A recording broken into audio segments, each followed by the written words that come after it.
Olá, 16 de julho de 2019, confira as principais notícias desta terça-feira. Pesquisa do IBGE aponta crescimento do comércio varejista maranhense no primeiro semestre. No quadro Trabalho e Emprego, veja dicas de como se preparar para concursos. No aniversário de Imperatriz, nossa reportagem especial mostra uma rodovia que colocou a cidade no mapa. E o Bom Dia também aproveita a foto da moda para refletir sobre como envelhecer com qualidade de vida. Fique ligado na TV Difusora e tenha um bom dia, Maranhão!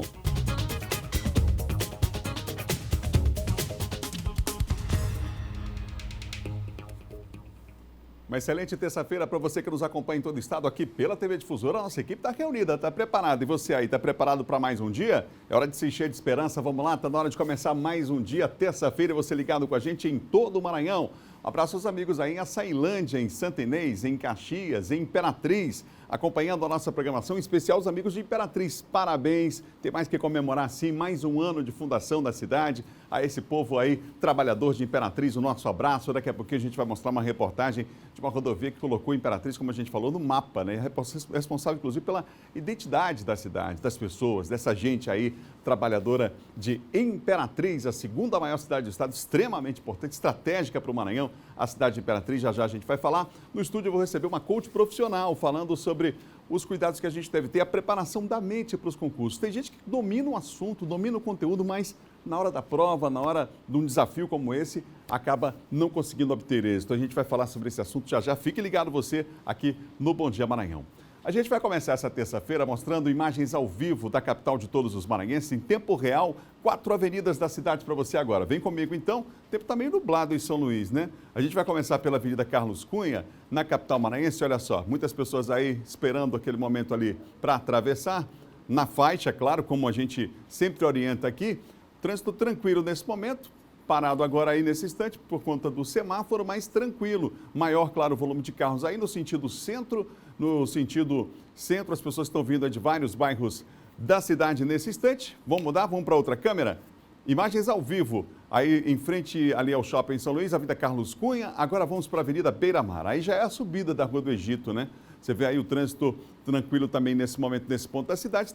Muito por conta também desse feriado, não já ia falar feriado, acho que estou precisando de feriado, de férias, né? Muita gente de férias, aproveitando, viajando, enfim, curtindo e deixando para sair de casa às vezes um pouco mais tarde, né? Então, por isso também o trânsito tranquilo aí na Avenida Beira Mar. Vamos para outra avenida da cidade, imagens ao vivo, olha só, o sol brilhando na ilha nessa manhã, alguns pontos ainda, algumas nuvens aí, mas o sol brilhando. Essa aí é a Avenida Guajajara, gente, ponto estratégico. Esse pessoal está vindo daquela Avenida Lourenço Vieira da Silva, não é isso? É, Lourenço Vieira da Silva, que mudou, inclusive, agora só tem um sentido aí, o pessoal não pode mais fazer a conversão à direita. Você vê o volume enorme de pessoas vindo do São Cristóvão, da Cidade Operária, enfim. Agora vamos para outra avenida, Jerônimo de Albuquerque, para fechar. Nesse momento ali no bairro Bequimão, próximo ao antigo Roque Santeiro. O pessoal parou aí por conta do semáforo, mas o trânsito vai fluindo. É claro que nesse horário bastante carregado lá de cima, ó. Você vê lá em cima no Angelim, até aqui o trânsito mais pesado nesse horário, mas sem nenhuma interrupção maior. Nesse momento, trânsito fluindo também nesta importante avenida da cidade, uma das maiores avenidas aqui da capital São Luís do Maranhão. Daqui a pouquinho a gente volta nessa prestação de serviço para você, direto do Centro de Controle de Trânsito da Prefeitura da Capital. Mais uma prestação de serviço aqui do Bom Dia para você que nos acompanha em todo o estado, nos dá o carinho da sua audiência. Já já mais 4 avenidas da cidade com imagens em tempo real para você. Olha, gente, diferente da média nacional, o Maranhão registrou um aumento nas vendas do comércio varejista no primeiro semestre. E ainda teve um crescimento em um outro índice medido pelo IBGE ligado à expectativa do setor. Confira na reportagem de Ciro Mineiro. A Adriana aproveitou que está de férias do trabalho para ir às compras. Mas, segundo ela, o consumo tem que ser com moderação. Como eu estou de férias, estou aproveitando para passear e gastar um pouquinho também. Mas tudo no controle, né? Tudo na base do controle, Isso, né? não pode exagerar não, porque senão daqui a pouco o negócio pega, né? Tudo controladinho. Estou de férias, aí aproveitei também, dei uma olhadinha, gostei, aí comprei. Se bem que eu não estou nem usando cartão, à vista. O cartão deixa um pouquinho de lado, porque eu estou livre, eu comprei e estou livre, não estou devendo nada. O encorajamento do consumidor, que aos poucos está voltando a comprar, tem alavancado um índice importante da economia, o de volume de vendas no comércio varejista. No Maranhão, o volume de vendas no comércio varejista apresentou um aumento considerável nesse primeiro semestre do ano. De janeiro a maio, por exemplo, o crescimento foi de quase 6%. E no acumulado de 12 meses, ou seja, entre maio de 2018 a maio de 2019, a alta foi de 7%. No principal centro comercial de São Luís, lojistas comemoram um bom momento, reflexo da reforma da Rua Grande e a volta da circulação dos ônibus na Praça Deodoro. Graças a Deus, com a volta dos ônibus para a Praça Deodoro e essa maravilhosa atualização, né, modernização da Rua Grande, então o público tem vindo para a Rua Grande e as coisas têm melhorado, graças a Deus. Confiantes, os comerciantes não escondem as boas expectativas para os próximos meses. Graças a Deus melhorou, acredito que mais de 30%, e com isso vai voltar ao normal.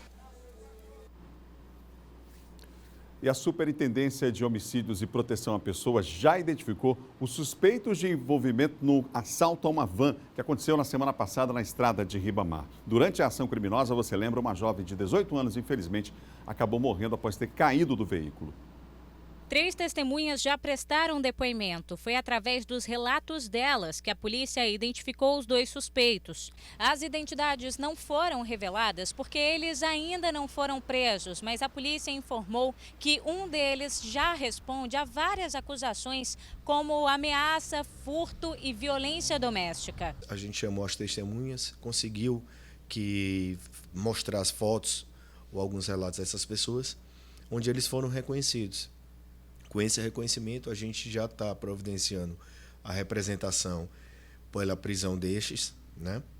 E o mais rápido possível tentar fazer com que eles venham a ser detidos e possam pagar pelo crime. O caso aconteceu no último dia 10, na estrada de Ribamar. Micaele Ashley Rodrigues tinha 18 anos e se jogou de uma van em movimento para fugir de um assalto. Por causa das circunstâncias do crime, os assaltantes podem ser indiciados por latrocínio, roubo seguido de morte.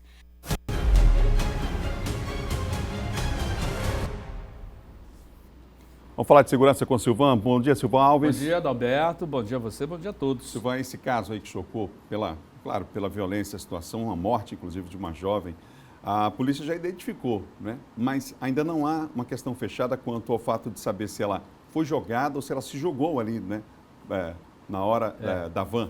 Esse é o principal impasse, não é? Porque nem entre os próprios passageiros, as pessoas que estavam na van, há um consenso, não é? Uns dizem que ela ficou desesperada e que pulou da van em movimento. Há outros que afirmam que o assaltante teria ficado irritado porque ela já havia dispensado o aparelho de telefone celular e aí ele teria empurrado a menina, a Micaele Rodrigues, e infelizmente ela acabou caindo, bateu a cabeça e morreu. Há um detalhe técnico, e eu conversava com os peritos do Instituto de Criminalística, que pela avaliação, os levantamentos que eles fizeram pelo local, há indícios de que dificilmente ela pode ter pulado, né? Pelo impacto da posição de queda, ela caiu batendo a parte posterior da cabeça, ou seja, ela praticamente foi empurrada e caiu sem nenhuma proteção. Não há uma reação de quem, né, se projeta, né, que notadamente deveria lançar os braços à frente para proteger a queda do corpo. Então não há, nessa zona de impacto, pelo levantamento superficial que foi feito, o preliminar que foi feito pelos peritos, o indício de que ela possa realmente ter pulado. Não foi divulgada ainda seriam 3 indivíduos, mas esses 2 ainda não tiveram as suas identidades divulgadas por uma questão de prudência, porque no primeiro momento eles são considerados suspeitos, né? Um porque já tem várias passagens, o outro também, idem, já tem uma vida criminal, uma vida pregressa realmente muito grande. Então, com a prisão deles, né, que deve acontecer dentro das próximas horas, é que a polícia vai fechar ainda muitas dessas questões que ainda estão em aberto no caso da morte da Micaele. Silvan, esse caso da Micaele aconteceu na MA 201, naquela chamada Estrada de Ribamar. Ontem aconteceu um outro caso, dessa vez uma tentativa de assalto, e aí a pessoa que ia ser assaltada reagiu? Reagiu, exatamente, Adalberto. Ontem, no início da noite, a poucos metros lá de onde tinha acontecido esse caso aí da Micaele, dessa vez foi uma passageira, possivelmente uma passageira, e o que chama a atenção que seria uma mulher que surpreendeu os próprios assaltantes, porque geralmente a mulher fica nervosa e dificilmente uma mulher reage, né? E essa mulher, que poderia ser uma policial, é claro que isso não foi confirmado, porque ela aproveitou a confusão e foi embora, mas pela precisão de tiro e pela frieza com que ela agiu, possivelmente era uma pessoa preparada para reagir, né? Tudo indica. E aí, quando eles pararam a moto, subindo na calçada e deram voz de assalto, ela reagiu, acabou atingindo o garupa, que é o Evaldo, como ele foi identificado, e o outro, né, ainda tentou arrancar na moto, mas ela atirou também nele. Ele saiu, né, atravessando na frente dos carros e fugiu a pé, deixando a moto no local. O que chama atenção, Alberto, é que essa moto eles haviam tomado de assalto já no final da tarde de ontem, e aí desde a hora que eles tomaram essa moto de assalto, eles fizeram inúmeros assaltos. Santa Efigênia, Cidade Olímpica, Jardim América, tocando Cidade terror Operária, na cidade. Exato, até chegar lá nesse trecho da MA 201, onde infelizmente um deles acabou encontrando a morte. Silvan, vale a gente ressaltar aqui mais uma vez que a recomendação sempre das autoridades, de todos nós, né, é não reagir. Não reagir. Essa é que os experts em segurança e sempre aconselham, e o certo mesmo é a pessoa não reagir, não é? Porque às vezes pode dar certo e muitas das vezes, ou a maioria das vezes, isso acaba não acontecendo. Obrigado, Silvan. Até amanhã. Ok, bom dia, Adalberto. Até amanhã. Bom dia a você, bom dia a todos. Silvan Alves, que apresenta de segunda a sexta aqui na Difusora o Bandeira 2, às 6 horas da manhã. Olha, gente, vamos mudar de assunto. O Maranhão já registrou mais de 2.000 focos de queimadas. Isso só esse ano de 2019, hein? O Eduardo Ericeira vai atualizar a gente com esses números e confirmar, porque a situação realmente é grave aqui no estado. A gente acaba se destacando, né, Eduardo, aí nos números oficiais aí do INPE, quanto a essa questão das queimadas, né? Bom dia. Pois é, Adalberto, muito bom dia a você, bom dia a todos que acompanham o Bom Dia Maranhão. Uma situação bastante delicada. O Maranhão é o quarto estado com maior número de focos de queimadas no país. Mesmo assim, é um número bastante alto, como você disse, um número preocupante, que as autoridades já estão providenciando aí atitudes, ações para prevenir essas queimadas e combater os focos que já foram aqui identificados no estado do Maranhão. Esses dados foram repassados pelo Instituto Nacional de Pesquisas Espaciais, o INPE, que faz esse monitoramento diário, que identificou mais de 2.000 focos de queimadas só neste ano de 2019 aqui no estado do Maranhão.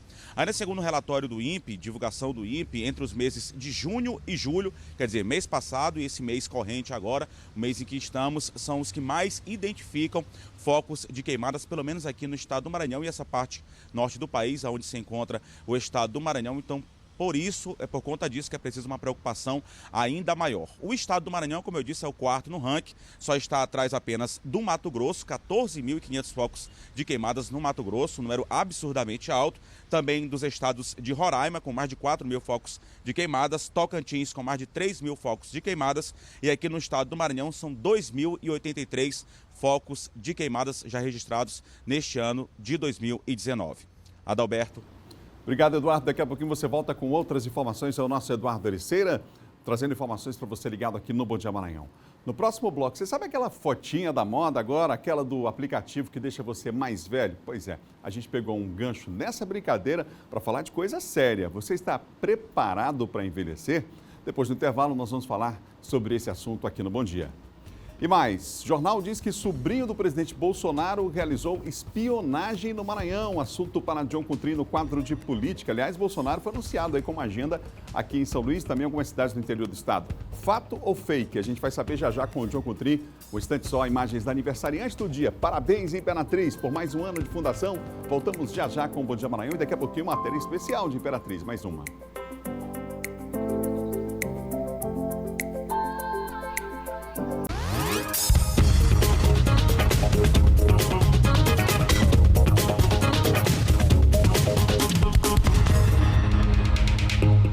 Estamos de volta e ao vivo para todo o Maranhão com mais um Bom Dia Maranhão. E agora vamos mostrar mais uma vez o ao vivo, o trânsito na capital, imagens em tempo real. Vamos lá? A gente mostra para você.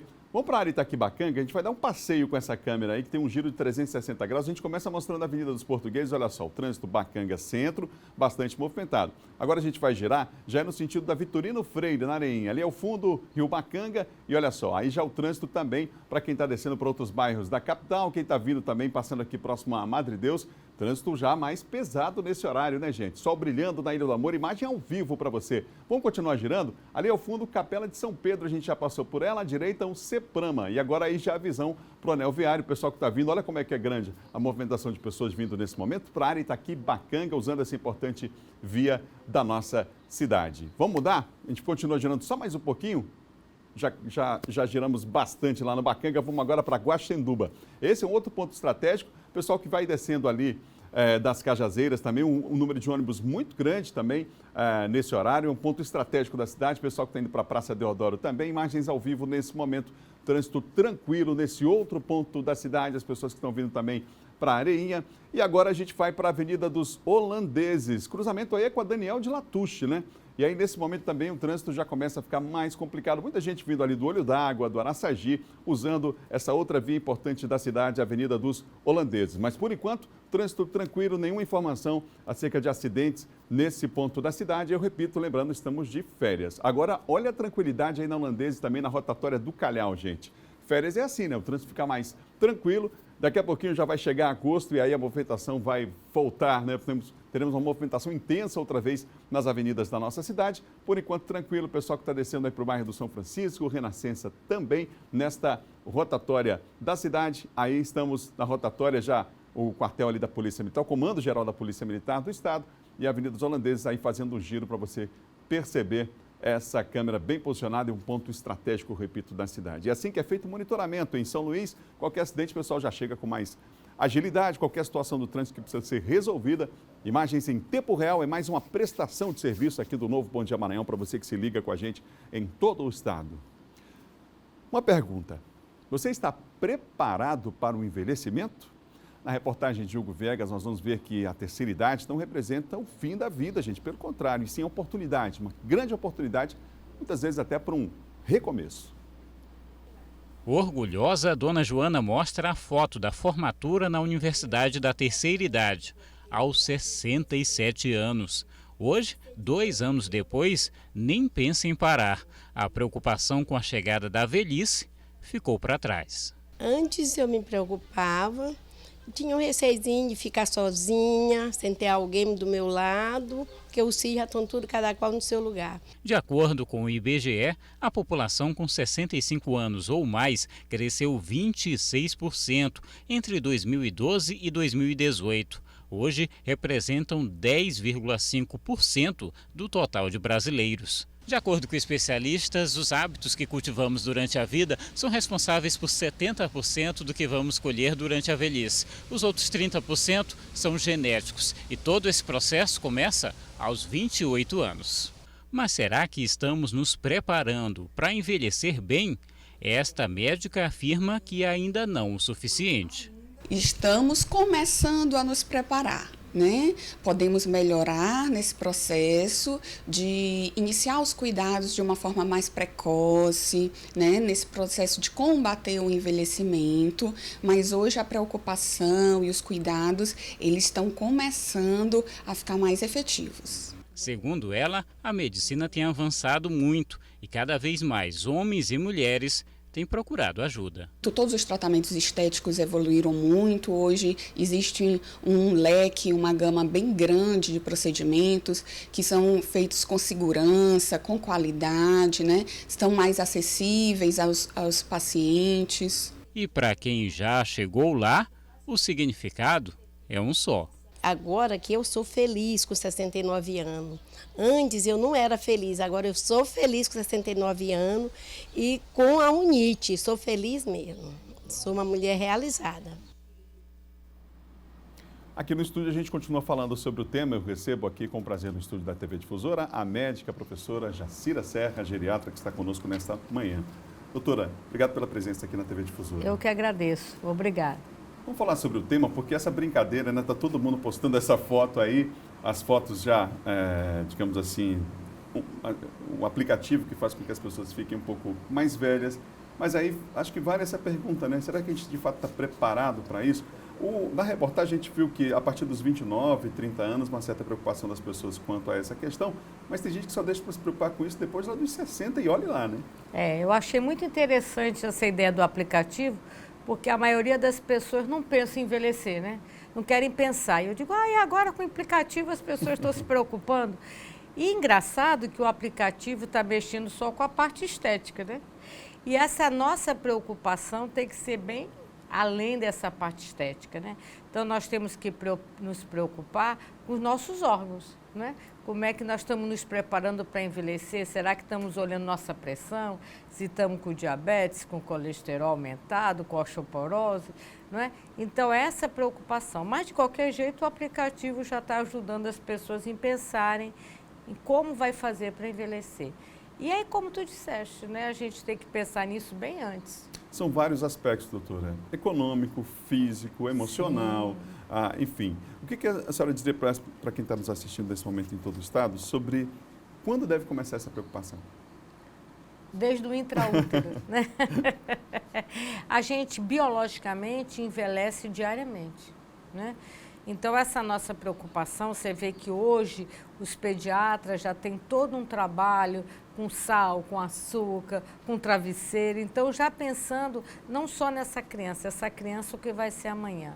E como tu disseste, o econômico, né? Como é que a gente vai fazer para viver depois? O psicológico. Veja o que essa senhora da UNIT falou. Eu sou feliz agora porque todo mundo casou. Será que a gente se prepara para isso, para a saída dos filhos do lar? A própria aposentadoria, né? Um tema que está em alta aí, em falando alta, da Previdência. né? Que a gente tem que discutir muito sobre isso. Nós temos condição de poupar com o dinheiro que a gente recebe para a nossa aposentadoria? O que adianta a gente dizer que em 2050 nós teremos 64 milhões de pessoas idosas? Será que nós vamos ter condição de arcar com essas pessoas todas e nós mesmos?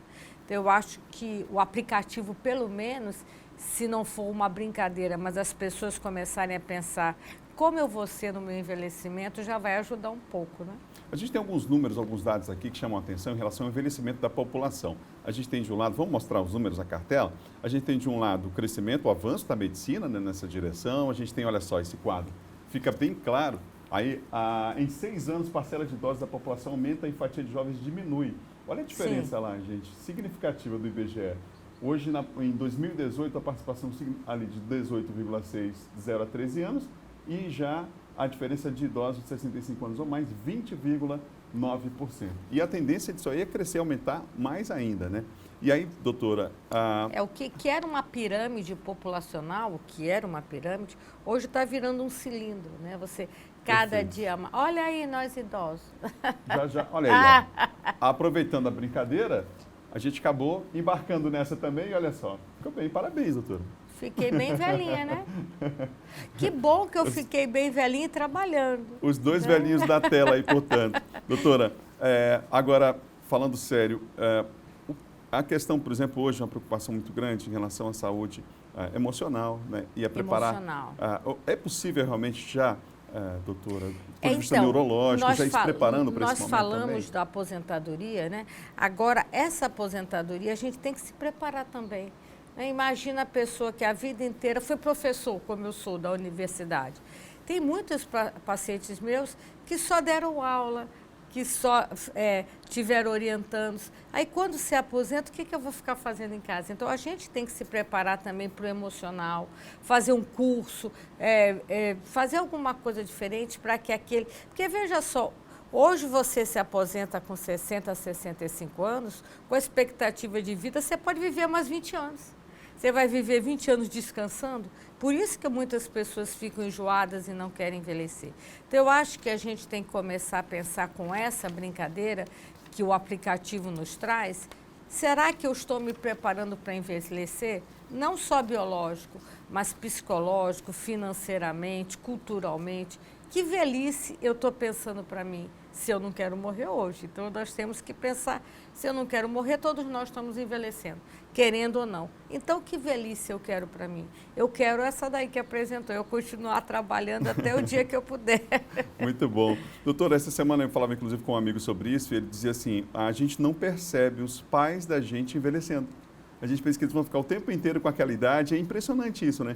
E aí, sobre essa questão do envelhecimento, é preciso que todos estejam também preparados para isso, não, doutor? Esse raciocínio se aplica, ou seja, à família? Esse dos filhos é muito engraçado, igual quando a gente tem filho pequeno. A gente não vê os nossos crescer. Quando a gente chega na casa de um amigo, o teu está enorme, mas o teu também está, né? A gente também não percebe isso. E tem vários trabalhos hoje da psicologia dizendo nós não nos preparamos para ser os pais dos nossos pais. Né? Então, muitas vezes, o que sofre na demência, os cuidadores, é ver aquela pessoa que era o matriarca, o patriarca da casa, hoje precisando de cuidados. Então, todos nós, o envelhecimento é em conjunto, é na família, é na casa. Quer dizer, quando você ganha um dinheirinho, você reforma a casa, faz o quarto no segundo andar. Você esqueceu que você vai envelhecer. Como é que depois tu vai subir essa escada? Então, é tudo isso, é envelhecimento desse conjunto e da nossa cidade. Né? A gente também tem que começar a pensar, será que a nossa cidade está preparada para esse envelhecimento populacional? As repartições, né? Os lugares que a gente vai, está em condição de nos receber? Então, a gente tem que pensar nesse envelhecimento individual e no envelhecimento coletivo como um todo.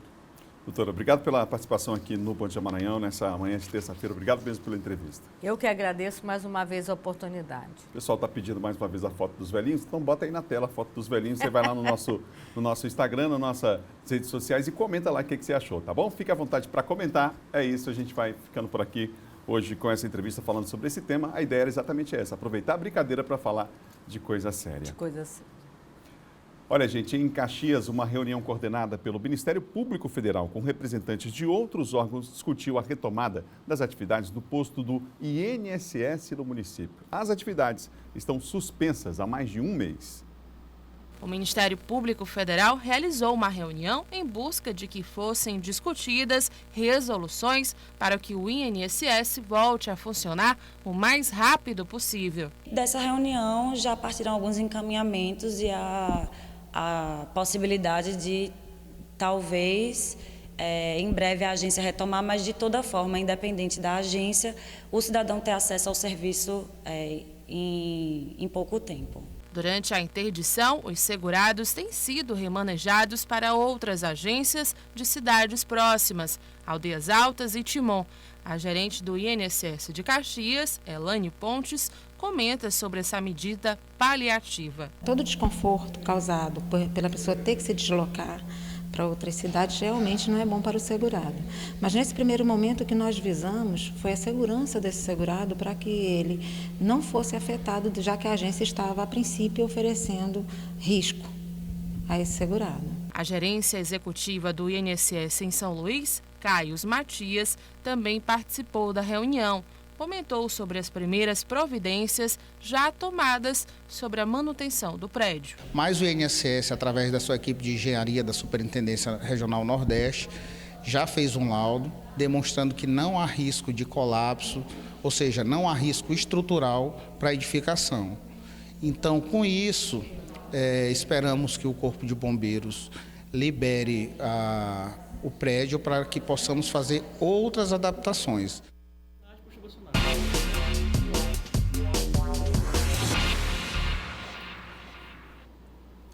Você ligado aqui no Bom Dia Maranhão, nessa manhã de terça-feira, é hora de falar de política. John Coutrinho já está aqui do meu lado, nosso colunista. John, bom dia para você. Bom dia, Adalberto. Bom dia a todos. Ô, John, a gente chamou ali no começo, não estava nem acreditando direito que você estava falando sobre a questão de espionagem ligado ao presidente Jair Bolsonaro. O que tem a ver? Explica melhor para a gente agora. Bom, Adalberto, o que acontece? O jornal Estado de São Paulo, divulgou uma matéria que fala sobre o Léo Índio. Quem é o Léo Índio? O Léo Índio está nessa foto aí, esse de barba aqui mais perto, na câmera, na imagem. E o que acontece? O Léo Índio, ele é sobrinho do presidente Jair Bolsonaro, primo dos filhos do presidente Bolsonaro. Hoje ele ocupa um cargo de assessor de um senador, de Roraima, mas no início do governo ele foi destaque porque ele tinha livre trânsito no Palácio do Planalto. E ele fez algumas viagens por alguns estados, entre os quais Minas Gerais, Maranhão, Bahia. Aqui no Maranhão, ele esteve com a Maura Jorge, com o Fábio Câmara, ou seja, com algumas são as pessoas que estão com Edilásio Júnior. E segundo o jornal O Estado de São Paulo, uma matéria que eles fizeram, o Léo Índio é uma espécie de espião. O que ele ia fazer nesses estados? Fazer um relatório, identificar quem eram aquelas pessoas comunistas que ainda estavam agregados em cargos federais. Ou seja, ele fazia um relatório sem, é importante observar, sem o pedido do Palácio do Planalto, sem o pedido do presidente Bolsonaro. Ele fez isso por conta própria. Uma espécie de agente secreto não autorizado. Exatamente, agente secreto não autorizado. E por conta disso, ele conseguiu até com que a Maura Jorge fosse emplacada na superintendência da FUNASA. Ou seja, ele veio aqui ao Maranhão, se reuniu, fez um relatório e levou o nome da Maura Jorge e ele foi avalizado pelo presidente Bolsonaro para ocupar esse cargo de superintendente da FUNASA. Tanto é, Adalberto, que a Maura Jorge agradeceu ele publicamente, né, no Facebook depois, nas redes sociais, agradecia ao Léo Índio pela ajuda e pela força. De mais a mais, é importante destacar o seguinte, também a força do senador Roberto Rocha também, junto à Maura Jorge para que fosse emplacado. Ou seja, o Estado de São Paulo considerou o Léo Índio uma espécie de espião, então, nessas viagens que ele faz aos estados. Ele monta os relatórios, vem quem é petista ou comunista e leva, então, aí ao presidente Bolsonaro. O John, ontem, inclusive, nas redes sociais, começou a circular a informação de que o presidente Jair Bolsonaro já tem uma agenda prevista aqui para São Luís e algumas cidades do interior também, né? A superintendente do IPHAN, né, a Kátia Bogeia, ela deu essa informação ontem. A Kátia Bogeia disse o seguinte, que o presidente Bolsonaro estará aqui no final de agosto. Isso nós já antecipamos aqui no Bom Dia, não sabemos qual era a data. Você lembra, Adalberto, que o presidente viria ao Maranhão. Então, a Kátia Bogeia anunciou, disse que ele vem a São Luís, vem a Alcântara e vem a Rosário, essas 3 cidades. Em São Luís, especificamente, o presidente estará numa agenda de inauguração das obras de requalificação da Rua Grande, né? Anunciar também obras para o centro histórico da capital maranhense, de São Luís. Em Rosário, visitar um terminal ferroviário, né? Um antigo terminal que tem lá na cidade de Rosário. Em Alcântara, visitar o centro de lançamento de Alcântaras por conta desse acordo de salvaguarda com os Estados Unidos. Em Rosário até o pessoal estava especulando a questão da Petrobras, você lembra, né? Lembro. Um projeto que nunca saiu do papel. Nunca saiu do papel. Mas não, lá é outra situação. É outra situação, é a questão da terminal ferroviário. E aqui em São Luís ele pode também visitar as obras de duplicação da BR-135 e também de prolongamento da Avenida Litorânea. Portanto, essa visita está sendo coordenada pelo senador Roberto Rocha, que cuida da agenda, e também pelo deputado federal João Marcelo, filho do ex-senador João Alberto. Ô John, tem a Câmara Municipal de São Luís um novo vereador? Tem um novo vereador. O vereador Oswaldo Miller, do PT, tomou posse ontem, né, no lugar do vereador Norato Fernandes, que se licenciou por 121 dias para tratar de assuntos pessoais. Então, Oswaldo Miller ele é sindicalista do Sindicato dos Comerciários, né, foi presidente, é do PT, então ele assumiu esse cargo. Por que ele assumiu esse cargo? Ele era o segundo suplente. O Vieira Lima era o primeiro suplente. O Vieira Lima, então, se licenciou e ele assume o cargo, então, de vereador por 120 dias, o Oswaldo Miller. Importante, ele é da Câmara. Foi aprovada ontem a LDO, Lei de Diretrizes Orçamentárias, estimativas de receitas e despesas de 3,2 bilhões a 3,3 bilhões, segundo a aprovação da LDO, antes do recesso da Câmara Municipal, Adalberto. Obrigado, John. Um ótimo dia para você. Até amanhã, Adalberto. Nosso colunista de política aqui do Bom Dia é John Coutrin. O Exame Nacional do Ensino Médio, Enem 2019, terá mais de 5 milhões de inscritos. Os números acabam de ser divulgados e Eduardo Ercília tem mais detalhes para nós ao vivo aqui no Bom Dia. Eduardo. Pois é, Adalberto, esses números foram divulgados agora recentemente. Mais de 5 milhões de pessoas estão aptas a fazer aí o Exame Nacional do Ensino Médio neste ano de 2019, para ser mais exato, 5.095.382 inscritos. Esse número pode ainda aumentar, segundo o Instituto Nacional de Estudos e Pesquisas Educacionais Anísio Teixeira, já que alguns recursos ainda estão sendo avaliados de alguns candidatos que se inscreveram, mas que serão mais de 5 milhões de candidatos que farão. Isso já é confirmado do Enem neste ano de 2019. Tem alguns números interessantes em relação ao perfil de candidatos, Adalberto. A maioria, mais da metade das pessoas que vai fazer o Exame Nacional do Ensino Médio este ano é o público feminino, formado aí por candidatas. Ao todo são 3.031.828 mulheres inscritas, o que representa 59,5% dos candidatos inscritos. Outro número interessante é a quantidade de pessoas com mais de 60 anos. Normalmente o Enem aí, pelo menos essa é a expectativa, são pessoas que terminaram, estão concluindo concluindo o ensino médio ou terminaram recentemente, mas tem muitas pessoas com mais de 60 anos de idade, ou seja, idosos, que vão fazer o Enem neste ano de 2019. Ao todo, são quase 10 mil pessoas, 9.846 pessoas com mais de 60 anos de idade. Outro número importante também são os chamados treineiros, aquelas pessoas que vão fazer apenas para praticar, para saber como é que está, para se preparar para o vestibular, já para aperfeiçoar as habilidades já para exames em outros anos. Os treineiros, chamados treineiros, ao todo são 616.673 pessoas, ou seja, corresponde aí a 12,1% dos candidatos. Os dados aqui do estado do Maranhão, ao todo foram 218.082 inscritos. Aqui no estado do Maranhão é um número bem maior do que o Enem 2018, quando foram inscritos apenas 216.755. Então, aqui no estado do Maranhão, cresceu o número de candidatos inscritos para a realização do Enem este ano. A gente volta com você, Adalberto. Obrigado, Eduardo, pelas informações. No próximo bloco, no quadro Trabalho e Emprego, nós vamos entender mais por que alguns candidatos estão tão preparados, mas não conseguem se dar bem em alguns concursos. E mais, na segunda reportagem especial sobre Imperatriz, vamos ver a importância de uma rodovia que colocou a cidade no mapa. Vamos para o intervalo, a gente volta já. Vamos com imagens da aniversariante do dia, Imperatriz Taí BR-010, extremamente importante ali para toda a região tocantina. Voltamos já já com Bom Dia.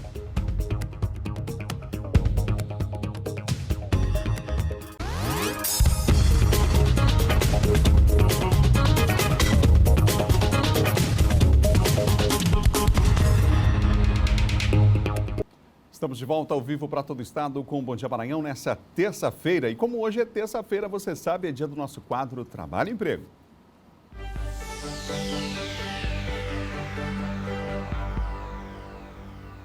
Nós vamos hoje falar sobre as dificuldades que algumas pessoas têm em passar em concursos, em submeter a determinadas provas. Algumas até dominam o assunto, como a gente falou ainda há pouco, mas na hora da prova não conseguem obter um bom resultado.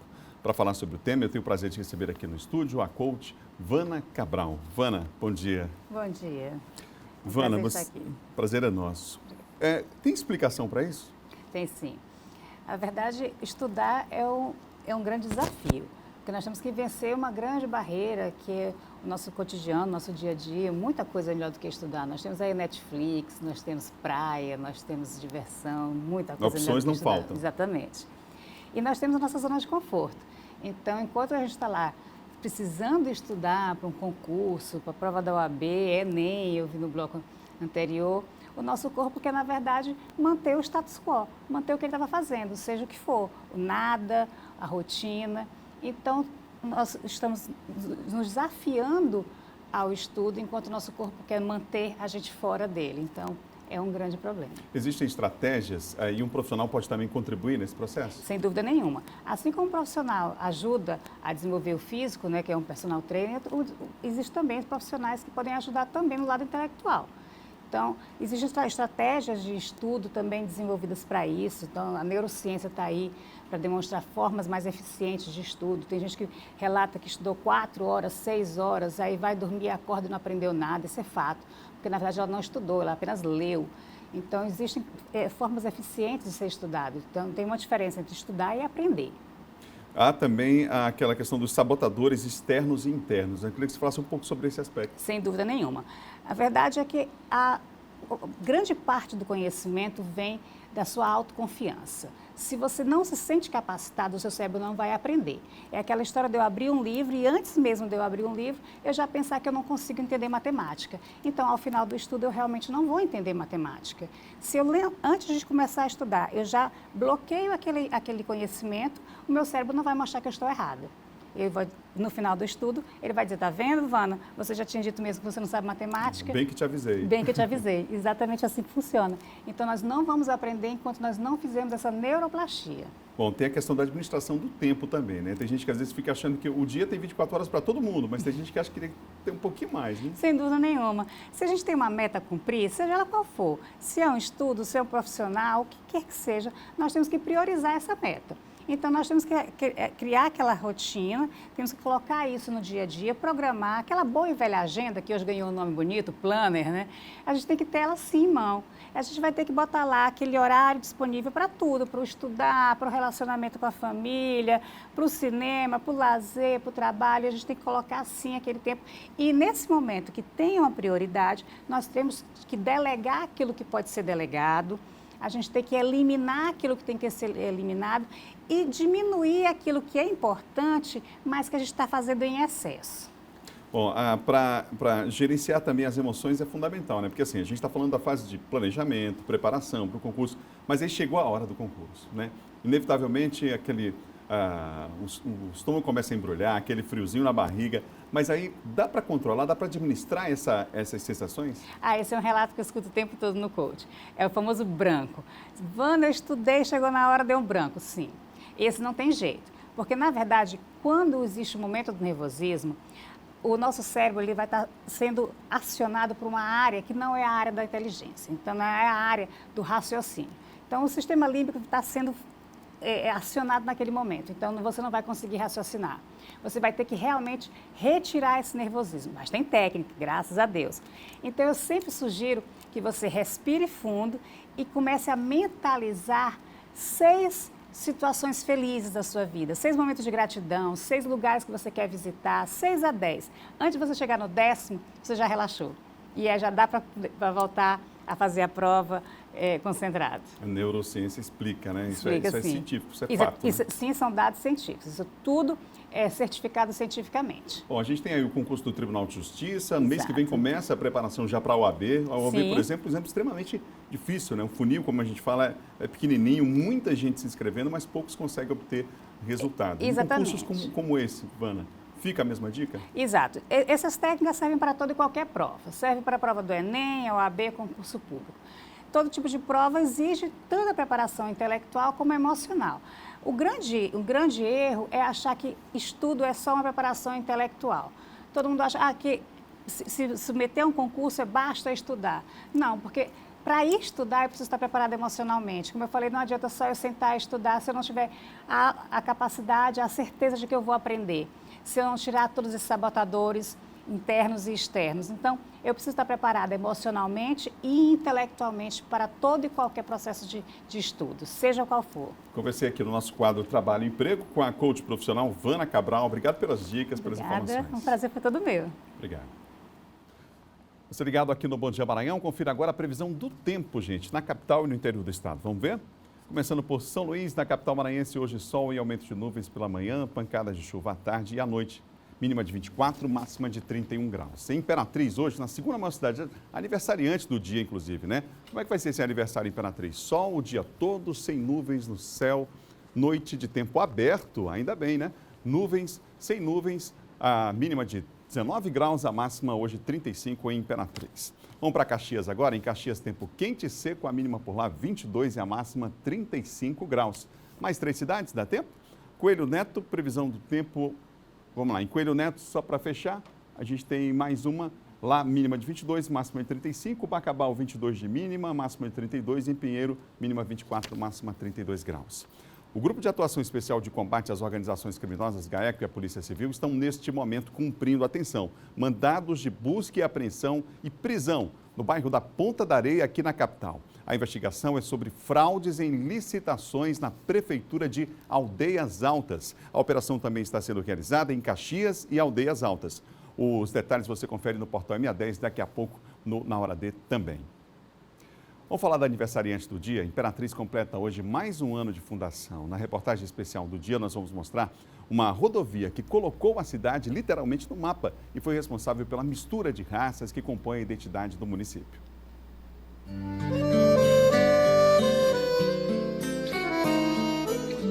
Belém, Brasília, BR-14, Transbrasiliana, Rodovia Bernardo Saião e Rodovia da Integração Nacional. São vários os nomes atribuídos a essa estrada de 1939 quilômetros que liga a cidade de Anápolis, em Goiás, a Belém, capital do Pará. Seu Jonas chegou ao povoado Lagoa Verde em 1945, 13 anos antes do início da construção da Belém Brasília. Foi chegando os grandes pecuaristas do sul do país e foram a situando à beira da Belém Brasília. Aqui a estrada teve um impacto especial após a sua abertura. A ribeirinha Imperatriz experimentou um crescimento demográfico sem precedentes, com uma população que mais que dobrou em 10 anos. Tanto que chegou a ser a cidade com o maior índice de crescimento do Brasil, uma marca que ela nunca mais atingiu, porque o seu território foi repartido para poder serem criados novos municípios. E não dá para falar de Belém Brasília sem falar do engenheiro Bernardo Saião, que foi um dos responsáveis pela construção da BR e pela infraestrutura de Brasília, a recém-construída capital federal. Bernardo Saião foi um dos 2 construtores dessa rodovia. Havia o médico Valdir Buide, que vinha no sentido Belém-Brasília, e Bernardo Saião, que era engenheiro agrônomo, acostumado a fazer estradas, que vinha no sentido Belém-Brasília. Aliás, Brasília-Belém. Aos 84 anos de idade, o seu Onildo, que hoje é motorista de van, diz ter sido um dos pioneiros na construção da estrada em 1958. Trabalhava na Rodobras, a construtora responsável por este trecho da rodovia, e conta como foi a morte do engenheiro. Ele estava debaixo de um barracão de lona, que não tinha casa, não tinha nada, e nem era lona, daquelas de cobrir caminhão. Aí o pau caiu, e aí pegou nele assim um lado todinho e arrebentou, né? Bernardo Saião morreu faltando 15 dias para o encontro das 2 frentes de serviço, uma do norte e outra do sul. Era o dia 15 de janeiro de 1959.